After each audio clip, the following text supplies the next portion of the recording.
अब हम बैत करेंगे। पहले मैं इंग्लिश में दोहराऊंगा अल्फाज, फिर उर्दू में, उसके बाद दुआ होगी।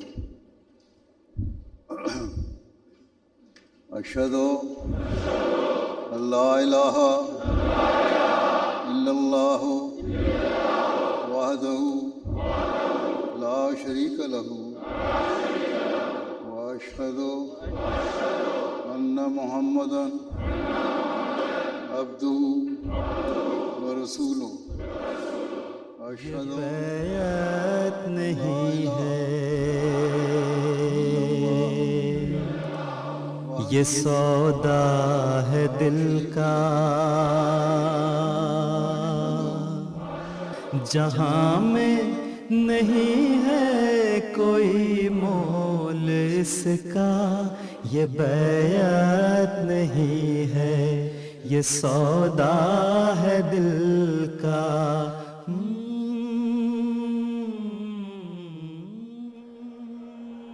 আসসালামু আলাইকুম ওরহামতুল্লাহি ওবারাকাতুহু। প্রিয় দর্শক, এমটিএ বাংলার যে 3 দিনের স্ট্রিমিং অনুষ্ঠান আপনারা দেখেছেন, উপভোগ করেছেন।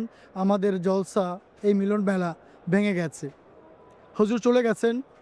হাজার হাজার মানুষ যারা জলসায় উপস্থিত হয়েছিলেন তারাও এখন গন্তব্যে ফিরে যাওয়ার প্রস্তুতি নিচ্ছেন, কিন্তু সবার মধ্যে একটা অন্যরকম আবেগ অনুভূতি বিরাজ করছে।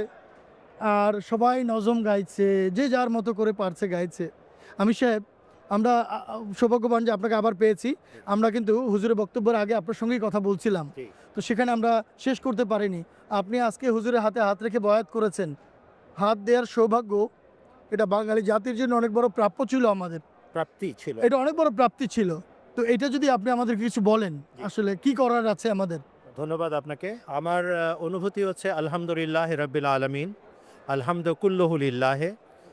আর একটু আগেই হুজুর যে বক্তব্যটা রাখলেন, বয়াতের 10টি শর্তের সারাংশ টেনে বললেন, আল্লাহর সাথে কাউকে তোমরা সমকক্ষ দাঁড় করাবে না, এবং হজরত মোহাম্মদ মুস্তাফা সাল্লাল্লাহু আলাইহি ওয়াসাল্লামের আনিত ধর্ম এবং শরীয়তের উপরে 16 আনা আমল করবে।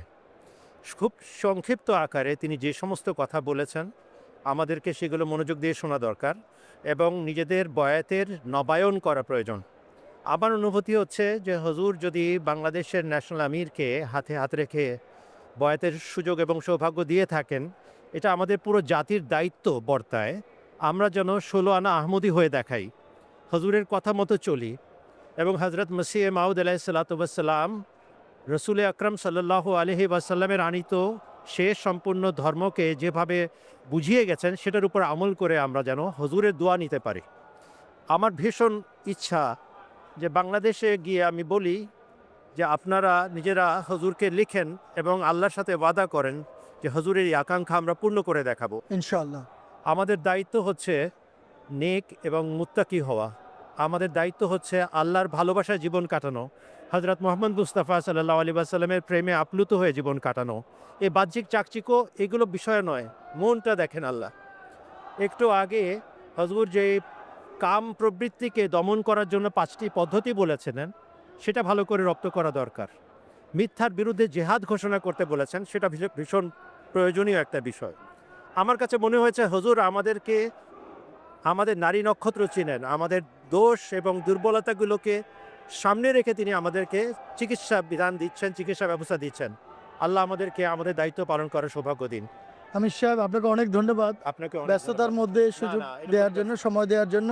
আল্লাহ তাআলা হুজুরের কথাগুলো আমাদের সবাইকে মেনে চলার তৌফিক দিন।